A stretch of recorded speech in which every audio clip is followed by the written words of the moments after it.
నమస్కారం. ఈరోజు మనం తులరాశి గురించి కొంచెం లోతుగా మాట్లాడుకుందాం. అంటే మన దగ్గరున్న సమాచారం బట్టి ఈ 7వ రాశి అయిన తుల యొక్క లక్షణాలు, బలాలు, బలహీనతలు ఇవన్నీ చూద్దాం. అవును. ముఖ్యంగా తులరాశి అనగానే గుర్తొచ్చేది బ్యాలెన్స్ కదా. సమతౌల్యం. అవును. ఆ తరాజు సింబల్ కూడా అదే చూపిస్తుంది. న్యాయం, బ్యాలెన్స్, శాంతి. ఖచ్చితంగా. వాళ్ళ మెయిన్ గోల్ జీవితంలో అదే. అంటే మనకున్న సోర్సెస్ కూడా అదే పదే పదే చెప్తున్నాయి. కేవలం వస్తువుల మధ్య కాదు, మనుషుల మధ్య, అభిప్రాయాల మధ్య కూడా ఒక బ్యాలెన్స్ తీసుకురావాలని చూస్తారు. ఓ, అంటే ఆ బ్యాలెన్స్ కోసమే వాళ్ళు చాలా ఫేర్గా, అంటే న్యాయంగా ఉంటారంటారా? అందుకేనా అన్యాయం అంటే పడదు వాళ్ళకి? ఎగ్జాక్ట్లీ. ఆ న్యాయ దృష్టి వాళ్లని మంచి సలహాదారులుగా, ఒక్కోసారి తీర్పు చెప్పేవాళ్లలా కూడా మారుస్తుంది. మరి అందుకే వాళ్ళు చాలా మర్యాదగా, నెమ్మదిగా ఉంటారా? గొడవలకి దూరంగా ఉంటారని కూడా అంటారు కదా. అవునవును. శాంతి చాలా ముఖ్యం వాళ్ళకి. ఆర్గ్యుమెంట్స్కి వీలైనంత దూరంగా ఉంటారు. మంచి మాటలతోనే నెగ్గుకు రావాలని చూస్తారు. ఇది వాళ్ళ సోషల్ లైఫ్లో బాగా కనిపిస్తుంది. ఈ బ్యాలెన్స్, న్యాయం ఇవి కాకుండా మన నోట్స్లో వాళ్ళ ఆర్టిస్టిక్ సైడ్ గురించి కూడా చాలా చెప్పారు. అధిపతి శుక్రుడు కదా. యాక్చువల్లీ అదే వాళ్లలో చాలా ఇంట్రెస్టింగ్ పాయింట్. శుక్రుడి ప్రభావం వల్ల కళల పట్ల, అంటే సంగీతం, డాన్స్, పెయింటింగ్, ఫ్యాషన్, వీటన్నిటి పట్ల ఒక సహజమైన ఇంట్రెస్ట్, టాలెంట్ ఉంటాయి. అంటే అందం, స్టైలు చాలా ఇష్టపడతారన్నమాట. చాలా. వాళ్ళు ఉండే చోటు కూడా నీట్గా, అందంగా ఉండాలనుకుంటారు. వాళ్ళ డ్రెస్సింగ్లో కూడా ఆ టేస్ట్ కనిపిస్తుంది. మరి ఈ కళాదృష్టి, అలాగే జనాలతో కలిసే తత్వం, ఇవి వాళ్ళ కెరియర్కి ఎలా హెల్ప్ అవుతాయి? కొన్ని స్పెసిఫిక్ ఫీల్డ్స్ గురించి కూడా ఉంది మన దగ్గర. అవును. వాళ్ళ బ్యాలెన్సింగ్ నేచర్ వల్ల లా, డిప్లొమసీ, పబ్లిక్ రిలేషన్స్ లాంటి ఫీల్డ్స్లో బాగా రాణిస్తారు. అంటే నెగోసియేషన్స్ అవి బాగా చేస్తారా? బాగా చేస్తారు. అలాగే వాళ్ళ ఆర్టిస్టిక్ టేస్ట్ వల్ల fashion designing, interior decoration, event management లాంటి వాటిలో కూడా సక్సెస్ అవుతారు. వాళ్ళకి ఒంటరిగా కంటే గ్రూప్లో పనిచేయడమే ఇష్టం.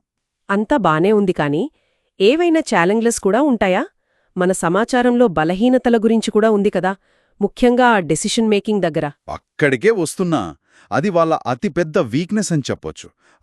ఇండిసిజివ్నెస్. అంటే ఒక నిర్ణయం తీసుకోవడంలో విపరీతమైన జాప్యం. ఎందుకలా?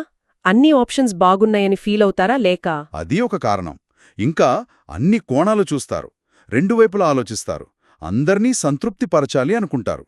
ఈ ప్రాసెస్లో డెసిషన్ లేట్ అయిపోతుంది. ఓ, ఆ పీపుల్ ప్లీజింగ్ టెండెన్సీ అన్నమాట. దానివల్ల వాళ్ళకే ఇబ్బందవుతుంది కదా మరి. అవుతుంది. కొన్నిసార్లు వాళ్ళ సొంత ఒపీనియన్ని కూడా పక్కన పెట్టేస్తారు. ఇతరులు ఏమనుకుంటారో అని ఎక్కువ ఆలోచిస్తారు. దానివల్ల కొంచెం సెల్ఫ్ కాన్ఫిడెన్స్ తగ్గే అవకాశం కూడా ఉంది. ఇంకా కొన్నిసార్లు మరీ ఆదర్శాలకు, అందానికి విలువిచ్చి ప్రాక్టికాలిటీని మిస్ అవుతారని కూడా ఉంది. అవును. ఆ శుక్రుడి ప్రభావం వల్ల విలాసాలు, అందం వైపు ఎక్కువ మొగ్గు చూపించి రియాలిటీని కొంచెం పక్కన పెట్టే ఛాన్స్ ఉంది.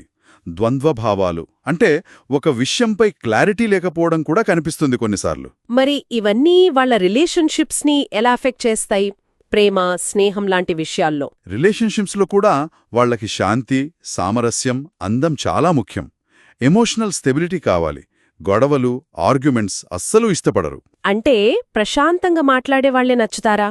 అవును. మెంటల్ కనెక్షన్, మంచి కమ్యూనికేషన్, ఒక బ్యాలెన్స్డ్ రిలేషన్షిప్ని కోరుకుంటారు. పార్ట్నర్తో అటాచ్మెంట్ బావుంటుంది. ఇక ఫైనల్గా ఆ రత్నాలు, పూజల గురించి కూడా మెన్షన్ చేశారు కదా మన నోట్స్లో. అవును. తులారాశి వాళ్ళకి డైమండ్, ఓపల్ లేదా వైట్ సఫైర్ ఇవి సూట్ అవుతాయని, అలాగే దుర్గాదేవి ఆరాధన, శుక్రగ్రహ పూజ మంచిదని ఉంది. ఇవి వాళ్ల ఎనర్జీని బ్యాలెన్స్ చేస్తాయని ఒక నమ్మకం. సో ఓవరాల్గా చూస్తే తులరాశి వాళ్లు అంటేనే బ్యాలెన్స్, జస్టిస్, పీస్, బ్యూటీ, వీటి చుట్టూనే వాళ్ల లైఫ్ ఎక్కువగా తిరుగుతుంది. సరిగ్గా చెప్పారు. వాళ్లకి రిలేషన్షిప్స్, హార్మోనీ చాలా ముఖ్యం. అదే వాళ్ల అల్టిమేట్ గోల్ కూడా. ఒక సామరస్యమైన, న్యాయమైన, అందమైన జీవితం. అయితే ఇక్కడొక ప్రశ్నొస్తుంది. ఈ లక్షణాలన్నీ ప్రతి తులరాశి వ్యక్తిలోనూ ఒకేలా ఉంటాయా, లేక వాళ్ల పర్సనల్ చార్ట్స్, పెరిగిన వాతావరణం వీటిని మారుస్తాయా? ఇది ఆలోచించాల్సిన విషయం గదా. నిజమే. అది ఎప్పుడూ ఉండేదే. ఆస్ట్రాలజీ అనేది ఒక గైడ్ లైన్ లాంటిది. వ్యక్తిగత అనుభవాలు, ఇతర గ్రహాల ప్రభావం ఖచ్చితంగా మార్పులు తెస్తాయి. ఇది ఇవాల్టి మన విశ్లేషణ. వచ్చే వారం మరో అంశంతో కలుద్దాం.